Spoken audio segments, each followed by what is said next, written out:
할렐루야! 하나님께 영광의 박수 올리겠습니다.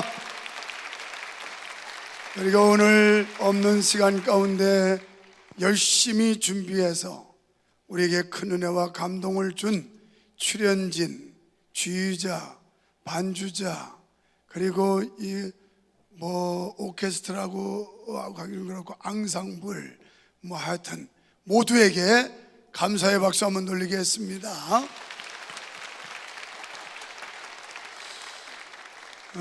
새벽부터 나와서 한다는 게 굉장한 무리였지만 계속 목사의 강력한 요구에 겸손히 순종하고, 그리고 일부부터 그 어린아이들 데리고 와서 공연을 했는데요, 저는 지금 두 번째 보았지만 일부 때도 가슴이 뭉클뭉클하고 눈시울이 적실 정도였다면 2부 똑같은 공연을 반복해서 보는데도 똑같은 감동을 받았어요.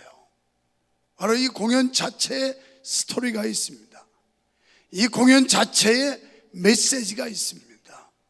이걸 통해서 우리가 얼마나 놀라운 은혜를 받았는지 여러분 모두도 그랬으리라고 믿습니다.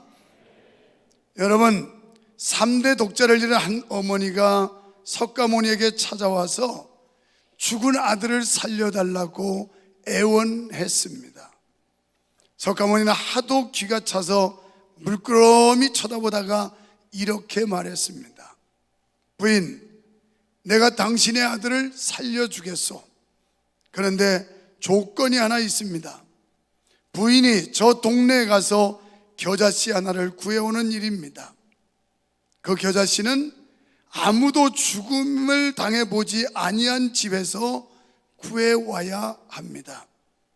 그 부인은 한가닥의 희망을 품고 이 집 저 집 모든 집을 다 찾아다니면서 겨자씨 하나를 구하려 하였지만 모든 노력이 헛수고였습니다.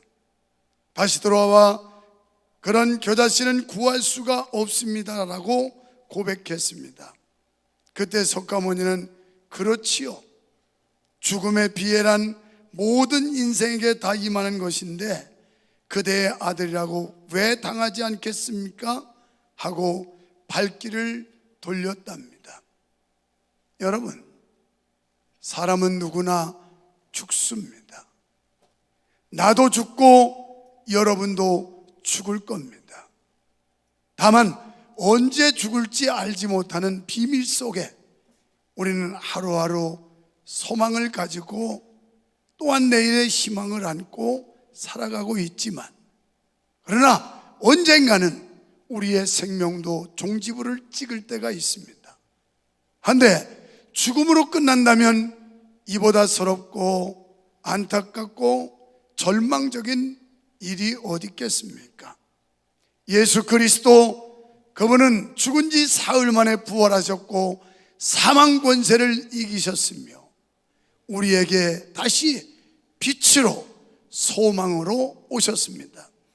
오늘 부활주일을 맞아 거룩한 전에 나오신 성도 여러분, 빛 대신 예수 그리스도가 여러분의 마음의 빛을 비춰주시고 여러분의 가정에 밝은 빛을 비춰주시고 여러분 삶의 현장에 그리스도의 밝은 빛이 비추어지기를 축원합니다. 여러분, 이 부활절은 기독교의 최대 명절입니다. 예수님의 다시 사심이 없었다면 예수님의 오심도 아무런 의미도 가치도 없었을 것입니다. 예수님이 다시 사시지 못했다면 예수님의 십자가의 죽음도 의미가 없었을 것입니다. 하지만 예수 그리스도, 그분은 사망 권세, 어둠의 세력, 사단 마귀를 제어하시고 다시 살아셨길래 우리에게 빛이 되시며 우리에게 소망이 되시는 줄 믿습니다. 그러나 사람들은 예수님의 부활을 쉽게 받아들이지 못합니다. 왜냐하면 그 일이 인간의 이성과 지식의 수준을 뛰어넘는 놀랍고도 충격적인 사건이기 때문에 그렇습니다. 예수님이 십자가에 돌아가신 후 그분의 부활을 기대하거나 기다린 사람은 아무도 없었습니다. 막달라 마리아와 몇 명의 여인들이 새벽에 예수님의 무덤을 찾았지만 그들은 예수님의 시신에 그 발을 향유를 가지고 갔던 걸 보면 그들은 예수님이 다시 산다는 거 기대도 하지 않고 갔던 겁니다. 그래서 향품을 가지고 가봤는데 또 그들은 예수님의 그 무덤에 굴을 막아는 그 돌을 우리 힘으로 어떤 재주로 이것을 옮길 수 있을까? 이 불가능한 상황 속에서 걱정하면서 예수님의 무덤을 찾았던 겁니다. 그런데 무덤에 도착한 순간 그들은 깜짝 놀랐습니다. 돌이 옮겨져 있었고 그리고 예수님의 시신은 온데간데 없이 사라졌으며 세마포만 가지런히 접어져 놓여 있었기 때문이었습니다. 여인들에게 예수님의 부활은 참으로 놀랍고 떨리는 사건이었습니다. 아니, 이 시대를 살고 있는 여러분과 나에게도 예수 그리스도의 부활이야말로 놀랍고 떨리는 사건이 아닐 수가 없습니다. 어떻게 십자가에 못 박혀 죽으시고 사흘 만에 무덤을 열고 다시 살아났다는 것을 인간의 이성으로 믿을 수가 있겠습니까? 우리의 경험으로 믿을 수가 있겠습니까? 여러분의 상식으로 받아들일 수가 있겠습니까? 하지만 이것은 많은 증인들이 보았고 현실이며 사실이었습니다. 이 사실을 믿을 수 있는 것은 하나님께서 우리의 생각을 밝혀줘야 하고 우리의 눈을 열어주어야 하고 그럴 때 우리는 비로소 이 사건을 실제 사건으로 받아들일 수가 있는 것입니다. 여인들은 이 놀랍고 떨리는 사건 앞에서 그 충격을 받고 충격 속에서 쉽사리 벗어나지 못했습니다. 하지만 그들은 충격에 빠져서 멈춰있던 게 아니라 이 기쁜 소식을 또 다른 사람에 전하기 위해 가장 먼저 제자들에게 달려갔습니다. 그리고 외쳤습니다. 예수님이 사셨다고요. 예수님이 부활하셨다고 외쳤습니다. 그렇습니다. 예수님의 부활은 반드시 세상에 전해져야 할 복음인 줄로 믿습니다. 세상은 예수님의 부활을 믿으려 하지 않습니다. 그래도 우리는 분명히 부활하시고 살아계신 예수님을 전해야 할 줄로 믿습니다. 이것은 믿음과 부활의 소망을 선물로 받은 모든 믿는 자들의 사명이요 책임이라는 사실입니다. 사랑하는 성도 여러분, 주님의 부활은 빛입니다. 빛이 들어오면 어둠은 사라지게 되어 있습니다. 이 건물 안에 빛을 비추기 때문에 어둠이 사라졌지, 빛이 없어지면 어둠이 덮이고 맙니다. 죽음의 어둠과 슬픔을 깨워버리고 다시 사신 주님의 부활은 빛 그 자체였습니다. 그 빛은 죄와 사망의 고통에 짓눌려 있던 백성들에게 영원한 생명과 환희가 되었던 것입니다. 어둠에 익숙한 삶은 십자가에 못 박아 버리셨습니다. 예수 그리스도가 십자가에 못 박혀 죽으심으로 우리의 삶, 어둠의 삶, 불신앙의 삶, 죄악의 삶, 이런 것들도 함께 못 박혀 버렸습니다. 이제 우리는 빛에 익숙한 삶을 살아야만 합니다. 그것은 슬픔과 고통, 시기와 질투, 불안과 두려움, 그 모든 삶의 상처를 뒤로 하는 삶입니다. 사랑하는 성도 여러분, 여러분에게 지금 슬픔, 고통, 원망, 시기, 다툼, 한숨이 있습니까? 빛 대신 예수 그리스도를 만나십시오. 예수 그리스도의 빛을 비추임 받으십시오. 이 모든 어둠의 세력들이 떠나갈 줄로 믿습니다. 부활은 능력이고 영광입니다. 무덤의 권세, 죽음의 권세를 완전히 무너뜨린 주님의 영원한 승리입니다. 우리는 그 부활의 권세를 입은 자답게 부활과 능력과 영광을 삶으로 나타내야 합니다. 예수께서 말씀하신 대로 너희는 세상의 빛이라. 빛을 비춰야 합니다. 복음의 비춤을 받은 우리가 주님께 받은 그 빛을 반사해야 합니다. 그래서 저희 세상 가운데 빛을 비춰야 하고 예수 그리스도를 통하여 어둠을 이기도록 해 주어야 합니다. 여러분, 주님의 부활을 만난 자마다 놀라운 변화의 역사가 일어났습니다. 먼저 슬픔이 변하여 기쁨이 되었습니다.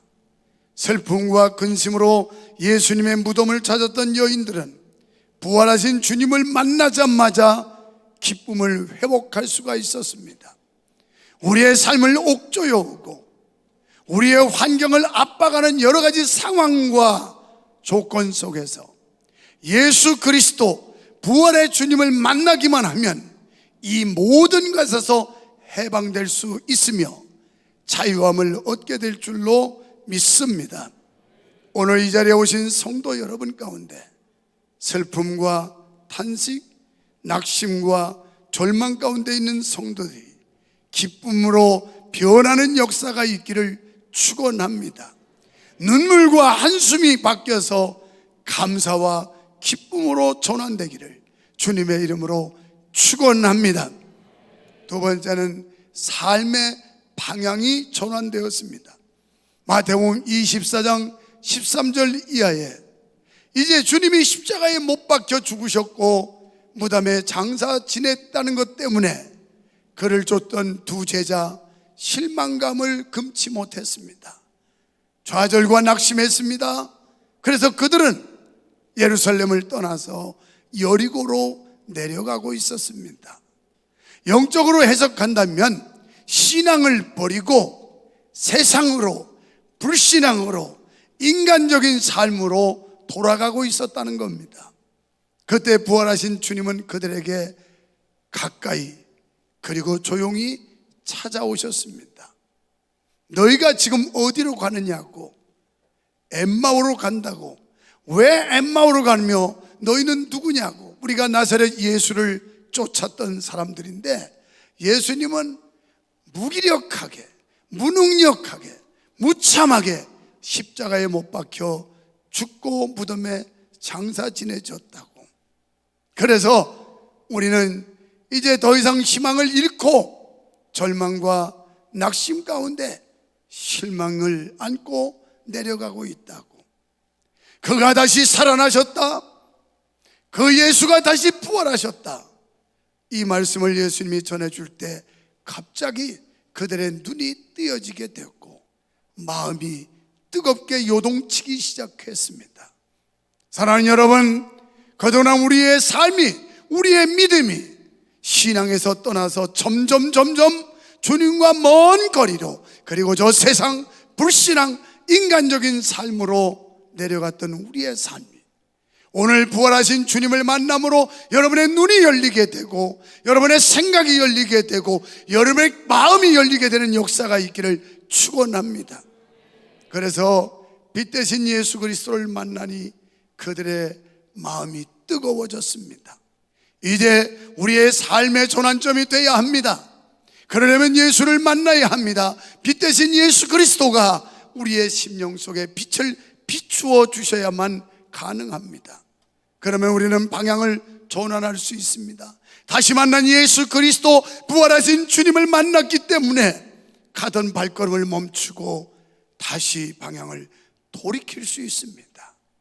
그동안 주님이 잊혀지고 주님을 따르던 우리가 이제는 주님을 망각하며 은혜를 상실했던 이런 삶 속에 세상으로 가던 우리의 발걸음, 우리의 생각, 오늘 빛 대신 예수 그리스도를 통하여 우리의 삶이 다시 신앙으로 복귀하며 예루살렘으로 회복하는 역사가 있기를 주님의 이름으로 축원합니다.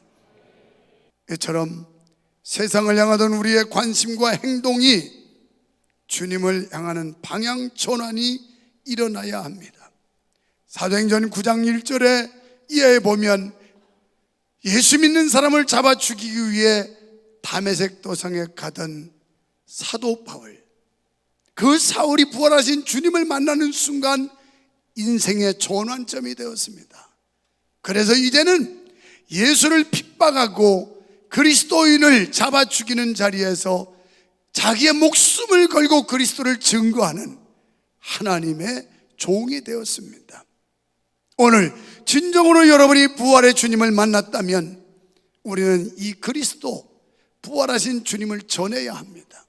지금 좌절과 절망, 시리와 낙담, 한숨과 눈물로 세월을 보내는 사람들에게 여기 참된 빛이 있습니다. 여기에 진정한 소망이 있습니다. 여기에 진정한 삶의 의미가 있습니다라고 전해줄 수 있어야 합니다.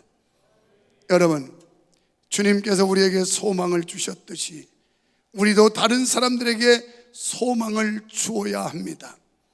고된 삶의 무게로 몸을 가누지 못하는 이들에게 기대며 붙들 수 있는 존재가 되어 주어야 합니다.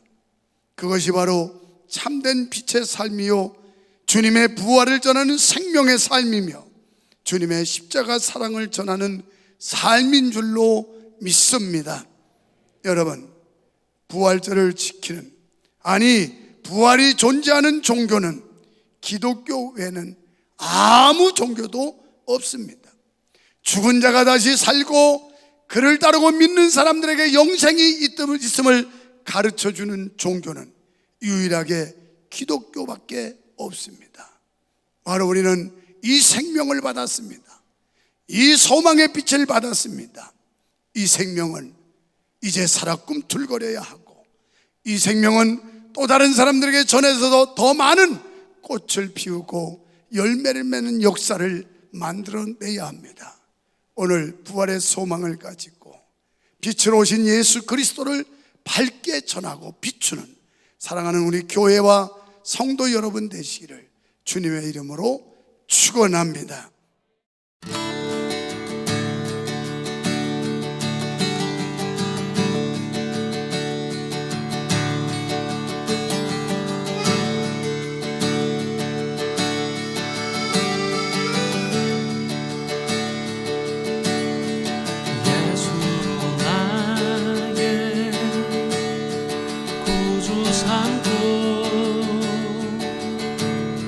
성령과 피로서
예수 나를 위하여 십자가를 지우되 세상 죄를 지시고 고초 당하셨네. 예수여 예수여 나의 죄 위하여